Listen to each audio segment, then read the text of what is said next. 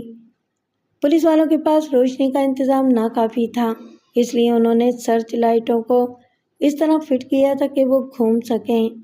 وہ ایک ہی وزنی جنریٹر حاصل کرنے میں کامیاب ہوئے تھے، جس میں لمبے لمبے تار منسلک کر کے تمام سرچ لائٹوں سے رابطہ قائم کر دیا گیا تھا۔ اس بات سے ان کا مقصد یہ تھا کہ بھانو اور اس کے گروہ کے دوسرے افراد رات کی تاریکی سے فائدہ اٹھا کر پہاڑیوں سے فرار ہونے کی کوشش نہ کر سکیں۔ دوسرا دن پورا پڑا ہوا تھا۔ اگر ڈاکو فرار ہونے میں کامیاب نہ ہو سکے تو دن کی روشنی میں پولیس کی بھاری تعداد کے ذریعے حملہ کر کے بالآخر انہیں پکڑ ہی لیا جائے گا۔ جو ہی سرچ لائٹ کی تیز روشنی بھانو پر سے ہٹی، وہ جھاڑی سنبھالے پھر نیچے اترنے لگا اور اس بار اسے کافی موقع مل گیا۔ وہ بہت نیچے اتر آیا تو دوبارہ اسے روشنی کا شکار ہونا پڑا، لیکن ترکیب تیار تھی۔ وہ پھر جھاڑی لیے ساکت ہو گیا۔ چونکہ یہاں جگہ جگہ جھاڑیاں بکھری ہوئی تھیں، اس لیے پولیس کی تیز نگاہیں اس جھاڑی پر جم نہ سکیں۔ راستے میں جگہ جگہ سپاہیوں کی لاشیں پڑی ہوئی تھیں۔ ایک جگہ بھانو جو رکا تو اس کے پیروں کے نیچے ایک لاش آ گئی۔ یہ ایک پولیس افسر تکا رام کی لاش تھی۔ گولی نے اس کا بھیجا پھاڑ دیا تھا اور وہ اس طرح اوندھ گیا تھا کہ سر سے بہا ہوا خون اس کی وردی کو خراب نہیں کر سکتا تھا۔ بھانو کو ایک ترکیب سوجی اور وہ وہیں رک گیا، جھاڑی ایک طرف رکھی اور پولیس افسر کی وردی اتارنے لگا۔ چند ساتھ کے بعد وہ اس کوشش میں کامیاب ہو گیا اور ایک چٹان کی آڑ میں جا کر اس نے اپنے کپڑے اتار کر پولیس افسر کی وردی پہن لی جو اس کے بدن پر فٹ آ گئی تھی۔ اپنے کپڑے اس نے طے کر کے گٹھی سی بنائی اور اسے بغل میں دبا کر پھر اسی انداز میں نیچے اترنے لگا۔ پہاڑی کے دامن میں وہ اس جگہ اترا جہاں پولیس والوں کی تعداد کم تھی۔ اس کی تیز آنکھوں نے دوسری متحرک جھاڑی دیکھ لی تھی جو اس کے اترتے ہی چند قدم آگے بڑھ گئی تھی۔ یہ ترکیب اس قدر کامیاب ثابت ہوئی کہ وہ نیچے بھی پولیس والوں کو بے وقوف بنانے میں کامیاب ہو گئے۔ کافی دور تک تو وہ ان کے بالکل قریب چھپے رہے تھے۔ پولیس والے ان سے چند گز کے فاصلے سے گزرتے رہے تھے اور انہوں نے یہ غور بھی نہ کیا کہ ابھی جہاں مستعد زمین تھی وہاں تو جھاڑیاں آن کی آن میں کیسے ہو گئیں، یہاں تک کہ وہ پولیس والوں کے عقب میں پہنچنے میں کامیاب ہو گئے۔ جب وہ وہاں سے کافی دور نکل آئے تو انہوں نے جھاڑیاں پھینک دیں اور بندوقیں سنبھال کر سر پر دوڑ پڑے۔ نہایت کامیابی سے وہ سینکڑوں پولیس والوں کو جل دے کر نکل آئے تھے اور پھر انہوں نے پولیس والوں سے زیادہ دور نکل جانا مناسب سمجھا اور ناک کی سیدھ میں آگے بڑھتے رہے۔ روشنی میں ابراہیم بھانو کے بدن پر پولیس کی وردی دیکھ کر بہت حیران ہوا، لیکن بھانو نے اسے اس وردی کی کہانی سنا دی۔ پہاڑی سے کئی میل دور نکل آنے کے بعد وہ سانس لینے کے لیے رک گئے۔ انہوں نے پولیس سے ایک یادگار مقابلہ کیا تھا اور امید تھی کہ بھانو راجستھان کے بعد یو پی میں بھی زلزلہ بن جائے گا۔ کئی بار انہیں پولیس کی گاڑیاں نظر آئی تھیں جو اسی پہاڑی کی جانب جا رہی تھیں۔ جہاں بھی اطلاع پہنچی تھی وہاں سے پولیس دوسری پولیس کی مدد کے لیے چل پڑی تھی۔ ایک بار نہیں، پولیس کئی بار ان کے قریب سے گزری تھی۔ اس وقت ان دونوں کو ایک نالے میں چھپنا پڑا۔ بہرحال وہ پولیس کے نرغے سے دور نکلنے میں کامیاب ہو گئے تھے، لیکن انہیں یہ معلوم نہیں تھا کہ وہ کون سے علاقے میں ہیں اور کس طرف جا رہے ہیں۔ صبح تک وہ چلتے رہے اور جب دن کی روشنی پھیلی تو ایک باغ میں پناہ حاصل کی جہاں آم، شہتوت اور دوسرے پھلوں کے درخت لگے ہوئے تھے۔ حالانکہ ابراہیم کے خیال کے مطابق یہ بھی خطرناک جگہ تھی کیونکہ باغ کے رکھوالے باقی حفاظت کے لیے ضرور موجود ہوں گے۔ لیکن بھانو کی طبیعت میں ایک خاص بات تھی، وہ اپنے تحفظ کے لیے آخری کوشش کر لینے میں عار محسوس نہ کرتا تھا، لیکن اگر کبھی اپنی حفاظت کے لیے دل نہ چاہتا تو خود کو نہایت لاپرواہی سے کسی غیر محفوظ مقام پر چھوڑ دیتا اور بالکل بے فکر ہو جاتا۔ ڈاکو پربھان سنگھ چوہان اور اس کے ساتھ ابراہیم نے باغ میں کافی وقت گزارا۔ صبح کو وہ بستی کی طرف چل پڑے۔ یہ ایک چھوٹا سا گاؤں شیکر پور تھا، جس میں داخل ہوتے ہی انہیں بسوں کا اڈا نظر آیا۔ ایک بس کھنڈولی جانے کے لیے تیار کھڑی تھی۔ بھانو اس میں سوار ہو گیا اور بس کنڈکٹر نے دوسرے مسافروں کو ہٹا کر اس کے لیے جگہ بنائی۔ اول تو بھانو کی طویل قامت شخصیت تھی، لوگوں پر سیرداری کرنے کے لیے کافی تھی۔ دوسرے وہ پولیس افسر کی وردی میں تھا، اس لیے کھنڈولی تک کے مسافر بس میں خوفزدہ سے بیٹھے رہے اور کئی بار کنڈکٹر اور ڈرائیور نے ان سے کسی ضرورت کے بارے میں پوچھا۔ بالآخر وہ کھنڈولی پہنچ گئے۔ شہر سے باہر انہوں نے ایک چھوٹی سی دھرم شالہ میں قیام کیا اور پہلے تو دونوں نے دھرم شالہ کے صحن میں بنے ہوئے کنویں سے پانی کھینچ کر بدن کو خوب دھویا۔ پھر بھانو نے ابراہیم سے کہا کہ وہ کھنڈولی کے حالات معلوم کر کے آئے اور ابراہیم نے گردن ہلا دی۔ اسلحہ اس نے جانو کے پاس محفوظ کرا دیا اور خود شہر روانہ ہو گیا۔ ابراہیم قصبے میں آیا۔ چھوٹے چھوٹے 3 بازار تھے، بھری پوری جگہ تھی۔ بازار میں اسے کتابوں کی ایک دکان نظر آئی۔ وہ دور سے ہی اخبار کی ایک سرخی میں بھانو کا نام نظر دیکھ کر اس کی طرف کھنچا چلا گیا۔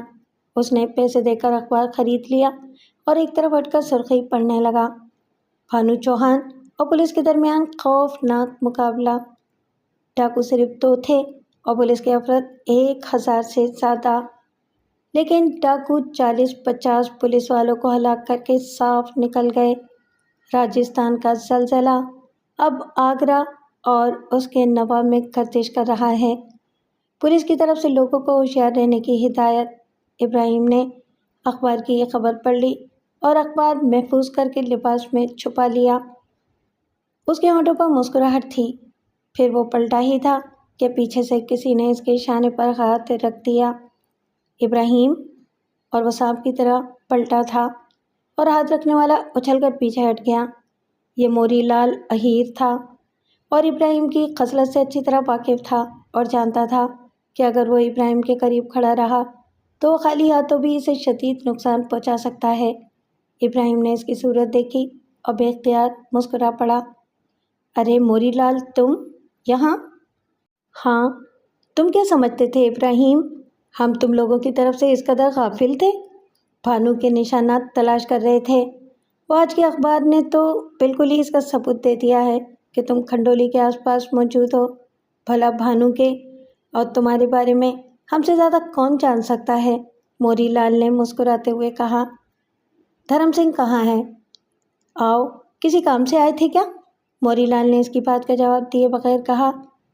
ہاں، آیا تو کام سے ہی تھا، ابراہیم مسکرا کر بولا۔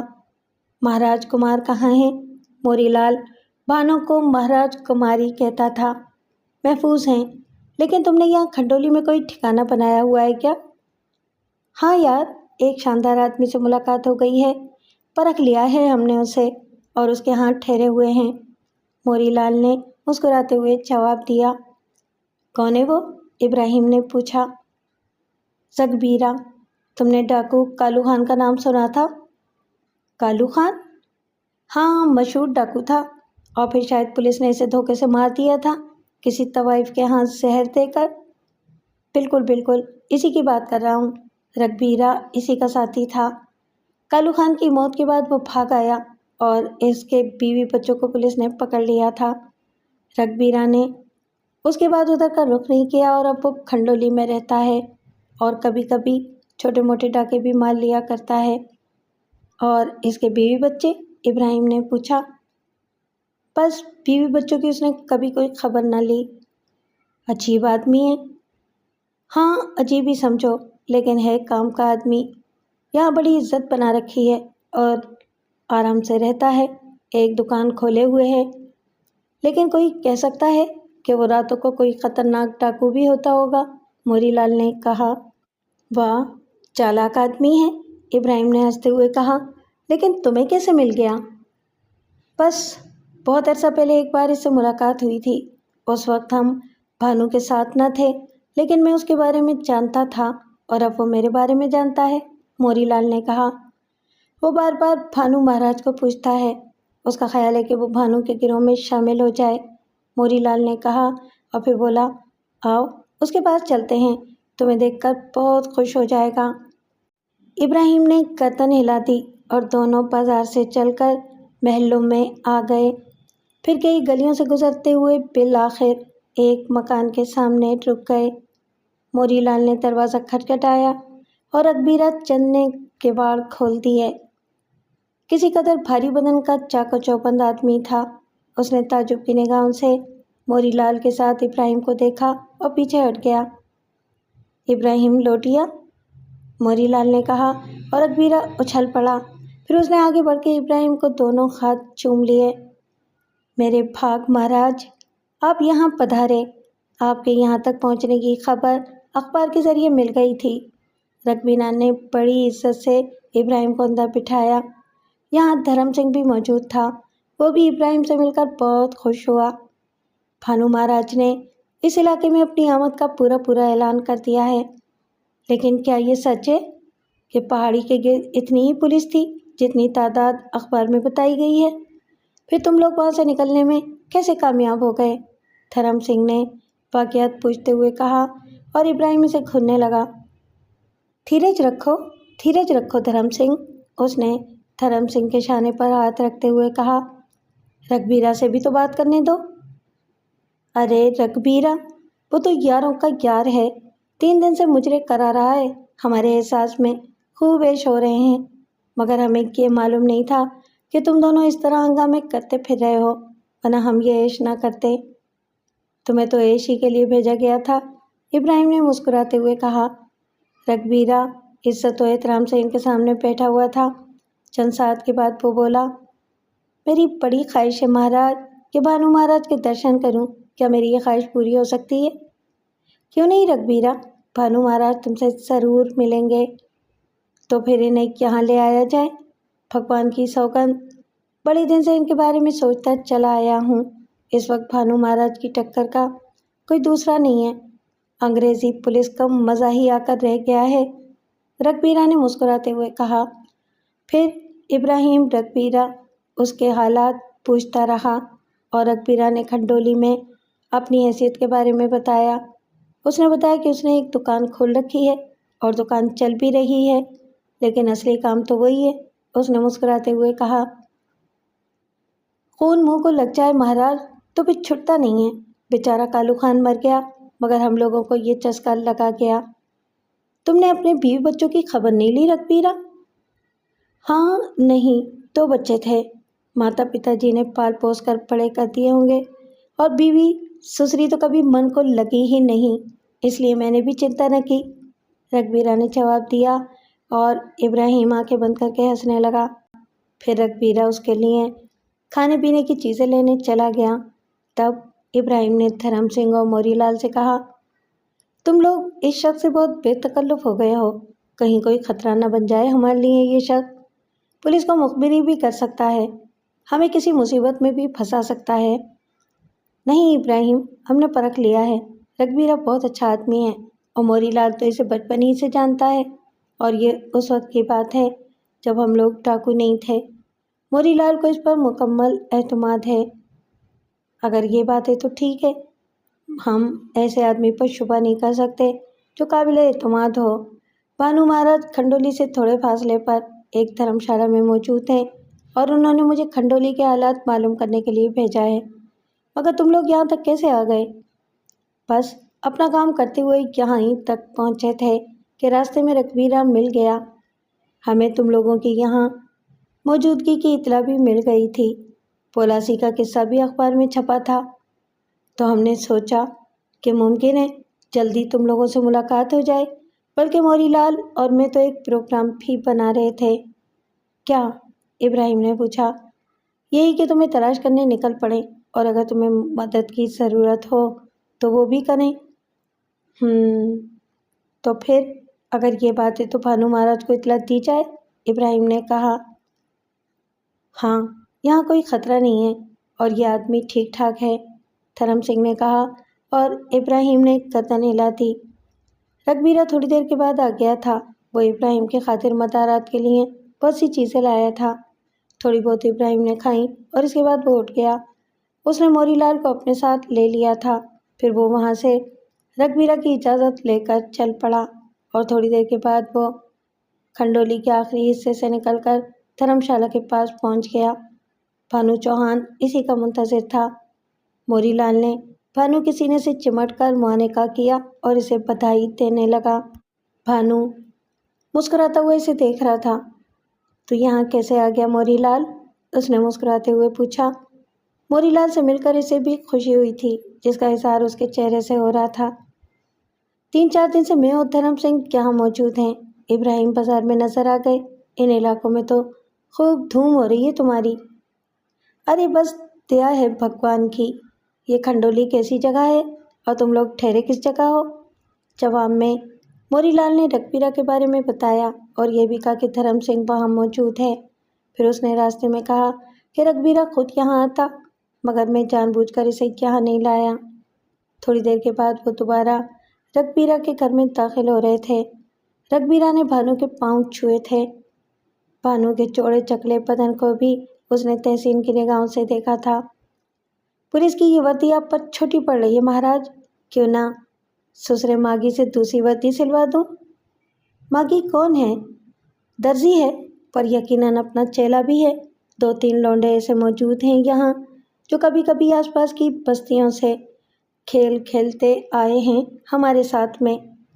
اپنا دھندا ابھی چالو کر رکھا ہے تاکہ کسی کو شک نہ ہو۔ تب ٹھیک ہے، اسے کہو کہ ہم لوگوں کے لیے وردیاں تیار کر دے، دوسرے نشانات بھی مل جائیں گے، بھانو نے کہا۔ راتی کو بلوا لوں گا مہاراج، اور کیا سیوا کروں؟ کوئی سیوا بتائیں مجھے، من چاہ رہا ہے مہاراج، سارا سنسار آپ کے چرنوں میں لا ڈالوں۔ تیری محبت ہی بہت ہے، ہم آرام کریں گے یہاں اور پھر آگے بڑھ جائیں گے، بھانو بولا۔ مجرا سنیں گے مہاراج؟ دور دور سے گانے والیاں بلوا لوں گا۔ اعلان کرے گا ہمارے آنے کا؟ نہیں، ہمیں گانے والے کی ضرورت نہیں، بھانو نے ہنستے ہوئے کہا۔ رات کو جب رگبیرہ سونے چلا گیا تو چاروں سر جوڑ کر بیٹھ گئے۔ موری لال اور دھرم سنگھ نے اپنی معلومات دہرائیں۔ کھنڈولی کے سراپا بازار کی ایک دکان خاص طور سے ان کی توجہ کا مرکز بنی۔ یہ پنڈت چندو لال کی دکان تھی اور بھانو نے اس کی منظوری دے دی۔ فیصلہ کیا گیا کہ دوسرے دن اس بازار کو دیکھ لیا جائے، اس کے بعد ہی آخری فیصلہ ہوگا۔ ایک اور بات ہے بھانو جی، یہ رگبیرہ ہمارے ساتھ شامل ہونا چاہتا ہے، ممکن ہے کہ کل آپ سے خود کہے۔ بھانو کسی سوچ میں ڈوب گیا، پھر اس نے گردن ہلاتے ہوئے کہا، اگر دوسری بار بات کرے تو اس سے کہنا کہ تھوڑے دنوں تک وہ ہمارے لیے کھوجی کا کام کرے، جو اس سے کہیں وہ کرتا رہے، اس کے بعد دیکھا جائے گا۔ ٹھیک ہے، موری لال نے کہا، اور دوسرے دن موری لال نے یہی بات رگبیرہ سے کہہ دی۔ رگبیرہ خوشی سے تیار ہو گیا۔ دوپہر کو وہ بازار کی سیر کرنے نکل گئے۔ ابراہیم اور بھانو ساتھ تھے اور موری لال اور دھرم سنگھ الگ الگ چل رہے تھے۔ بازار دیکھنے کے بعد فیصلہ کیا گیا کہ ڈاکہ ڈالنے کا مرحلہ بہت کٹھن ہے۔ سراپا بازار کے چھوٹے چھوٹے بازاروں کے درمیان واقع تھا۔ دن کے وقت یہاں اتنی بھیڑ ہوتی تھی کہ چلنا خاصا محال ہوتا تھا۔ یہ خاصی مشکل بات تھی، مگر بھانو ان دنوں اپنی تربیت کر رہا تھا۔ پولیس کے نرغے سے نکل آنے کی مشق تو اسے خاصی ہو گئی تھی، لیکن اس قسم کے گنجان بازاروں میں ڈاکہ ڈالنے کا ابھی اسے کوئی خاص تجربہ نہیں تھا۔ چنانچہ اس نے فیصلہ کر لیا کہ سراپا بازار میں ڈاکہ ڈالا جائے۔ وہ ہر قسم کے خوف و خطرے کو خود سے دور کر دینا چاہتا تھا۔ جو ہوگا دیکھا جائے گا۔ جب اس نے اپنی اس سوچ کا ذکر ابراہیم سے کیا تو ابراہیم تشویش سے ہونٹ سکیڑ کر رہ گیا۔ دیکھ لو بھانو جی، یہاں سے نکل جانے کا مسئلہ خاصا مشکل ہوگا، ایسا نہ ہو کہ پھنس جائیں۔ ارے مشکل ہی تو ہوگا، مشکل نہ ہوگا تو مزہ کیسے آئے گا؟ بھانو نے حسب معمول خوشگوار موڈ میں کہا اور ابراہیم نے گردن ہلاتی۔ چاروں دوست واپس آ گئے اور بھانو کی ہدایت پر رگبیرہ کو بھی اس خیال سے مطلع کر دیا گیا۔ رگبیرہ نے سنا تو اس کی آنکھیں حیرت اور دلچسپی سے پھیل گئیں۔ وہ دوڑا دوڑا بھانو کے پاس پہنچ گیا۔ کیا یہ سچ ہے بھانو مہاراج؟ کیا رگبیرہ؟ یہی کہ آپ چندو لال صراف کی دکان پر؟ ہاں ٹھیک ہے، تیرا کیا خیال ہے؟ مہاراج، چندو لال بڑا بدماش ہے، اتنا بدماش کہ آپ سوچ بھی نہیں سکتے۔ بڑا ساہوکار ہے، بیاج پر کسانوں اور غریبوں کو روپیہ دیتا ہے اور وہ ان کا اس طرح خون چوستا ہے کہ پھر وہ کہیں کے نہیں رہتے۔ بہت سے گھرانے اس کی وجہ سے تباہ ہو گئے ہیں۔ مجبوروں اور لاچاروں کے جو زیور اس کے پاس گروی رکھے جاتے ہیں وہ انہیں سود سمیت ہتھیانے میں ماہر ہے۔ اس نے کسانوں کی مجبوریوں اور مزدوروں کی ضرورتوں سے فائدہ اٹھا کر لاکھوں روپے کی دولت جمع کر لی ہے اور اب وہ شہر کا سب سے بڑا سیٹھ ہے۔ یہی تو خوشی کی بات ہے، ایسے ہی آدمیوں کو تو لوٹنے میں مزہ آتا ہے۔ ابراہیم، بس ٹھیک ہے، پروگرام طے کر لو اور رگبیرہ ابھی ہمارے ساتھ برابر کا حصے دار ہوگا، بھانو نے کہا اور رگبیرہ حیرت و خوشی سے اچھل پڑا۔ میں تیار ہوں مہاراج۔ کس بات پر رگبیرہ؟ بھانو نے مسکراتے ہوئے پوچھا۔ میں بھی آپ کے ساتھ؟ نہ رگبیرہ، یہاں ہمیں تیری ضرورت ہے۔ آگرہ، سعد آباد، متھرا اور علی گڑھ میں تو ہمارے کھوجی کی حیثیت سے کام کرے گا۔ جب بھی ضرورت ہوئی تیرے پاس آ جایا کریں گے۔ جو آ گیا بھانو مہاراج۔ وہ درزی کہاں مر گیا؟ دوپہر کو آ جائے گا بھانو مہاراج۔ اسے کہو کہ کل تک مجھے اور ابراہیم کو وردی دے دے۔ ٹھیک ہے مہاراج، میں ابھی اس کے پاس چلا جاؤں گا، رگبیرہ نے کہا اور اس سے رخصت لے کر چلا گیا۔ دوپہر کو درزی اس کا اور ابراہیم کا ناپ لے کر چلا گیا اور دوسرے دن دونوں کو اس نے دوپہر میں وردیاں دے دیں۔ بھانو نے اسی شام تک تیاریاں مکمل کر لی تھیں۔ رگبیرہ نے اس سلسلے میں رہنمائی کی تھی۔ اس نے ایسی جگہ کا انتخاب کر لیا جہاں موری لال اور دھرم سنگھ بندوقیں لے کر چھپ گئے اور بھانو خود پولیس کی وردی میں ملبوس ہو کر ابراہیم کے ساتھ صرافہ بازار کی طرف بڑھ گیا۔ سارے بازار پر رونق تھے، دکانیں جگمگا رہی تھیں، ہوٹلوں میں ریڈیو اور گرام فون کی آوازیں ابھر رہی تھیں۔ اس ماحول میں بھانو اور ابراہیم خاکی وردی پہنے بڑی شان سے سینہ تان کر چل رہے تھے۔ ان کے شانے سے بندوقیں لٹکی ہوئی تھیں۔ لوگ انہیں پولیس افسر سمجھ کر سلام کر رہے تھے اور وہ بڑی شان سے گردن کے اشارے سے جواب دیتے ہوئے آگے بڑھ رہے تھے۔ بالآخر انہوں نے کھنڈولی کا چوک پار کر لیا، پھر کپڑا بازار سے ہوتے ہوئے صرافہ بازار میں داخل ہوئے۔ صرافہ بازار میں بھی ایک بڑا چوک تھا اور چوک کے بالکل سامنے چندو لال صراف کی دکان تھی۔ چندو لال اس وقت بھی اپنی دکان میں گدی پر نیم تراش تھا۔ 6-7 گاہک بیٹھے تھے اور وہ نہ جانے کیا باتیں کر رہے تھے۔ ابراہیم نے پاس جاتے ہی ریوالور سے 3-4 ہوائی فائر کیے اور بھانو اچھل کر چندر لال کی دکان میں داخل ہو گیا۔ بھانو نے بندوق کی نال چندو لال کے سینے پر رکھ دی۔ پورے بازار میں گولیوں کی آواز نے تہلکہ مچا دیا تھا۔ جس کا جدھر منہ آتا تھا ادھر نکل گیا۔ چندو لال کا چہرہ ہلدی کی طرح زرد ہو گیا اور سامنے بیٹھے ہوئے گاہکوں پر سکتہ طاری ہو گیا۔ تب بھانو نے گرج کر کہا، تم سب لوگ دکان کے اوپر والے حصے میں چلے جاؤ ورنہ ہم سب کو یہیں ڈھیر کر دیں گے۔ گاہک بے تحاشا دکان کے اوپری حصے کی طرف جانے والی سیڑھیوں کی طرف بھاگے تھے۔ چندو لال نے بھی اپنے موٹے اور بھدے بدن کو اٹھانے کی کوشش کی لیکن بھانو نے بندوق کی نال زور سے اس کی کھوپڑی پر ماری۔ کہاں جاتا ہے بدماش، پاپی؟ بہت لوٹتا رہا ہے تو کھنڈولی کے لوگوں کو۔ پاپی ہتھیاریں نکال، تجوری کی چابیاں جن میں غریبوں کا خون بھرا ہوا ہے، نکال دے اپنی تجوری کی چابی۔ بھانو نے بندوق چندو لال کی پیشانی پر رکھ دی اور چندو لال نے لرزتے ہوئے ہاتھوں سے اپنی دھوتی کی لانگ سے چابیاں نکال کر بھانو کے سامنے رکھ دیں۔ باہر ابراہیم لوگوں کی طرف بندوق تانے کھڑا ہوا تھا۔ لوگوں کا خاصا ہجوم ہو گیا تھا اور وہ سب حیرت اور خوف کی نگاہوں سے ابراہیم کو دیکھ رہے تھے۔ بھانو نے جلدی جلدی سونے کے زیور ڈلے کرنسی نوٹ تجوری میں سے نکالے، زیور ڈلوں اور نوٹوں کو بھی تھیلوں میں بھر لیا۔ لوگوں کے ہجوم کو زیادہ ہوتے دیکھ کر ابراہیم نے پھر 2-3 ہوائی فائر کیے اور لوگوں میں بھگدڑ مچ گئی اور چند لمحوں کے اندر اندر پورا بازار سنسان اور ویران ہو چکا تھا۔ بھانو اپنے کام سے فارغ ہو گیا تو اس نے مسکراتی نگاہوں سے چندو لال کو دیکھا۔ چندو لال پوری طرح کانپ رہا تھا، اس کا پورا بدن لرز رہا تھا، لیکن بولنے کی سکت اس میں بالکل نہیں تھی۔ اس نے اطمینان سے بندوق کی نال دبا دی اور چندو لال کے دونوں ہاتھ پھیل گئے۔ اس کی آنکھیں خوف و دہشت سے باہر نکل آئیں۔ خون اگلتے سینے پر اس نے اپنے دونوں ہاتھ رکھے اور پھر ایک جانب کو لڑک گیا۔ بھانو دکان سے نکل آیا، ابراہیم بھی اس کے ساتھ تھا۔ وہ دونوں اطمینان سے چھوٹی چھوٹی گلیوں سے گزرنے لگے۔ انہیں کوئی خوف یا خطرہ نہیں تھا۔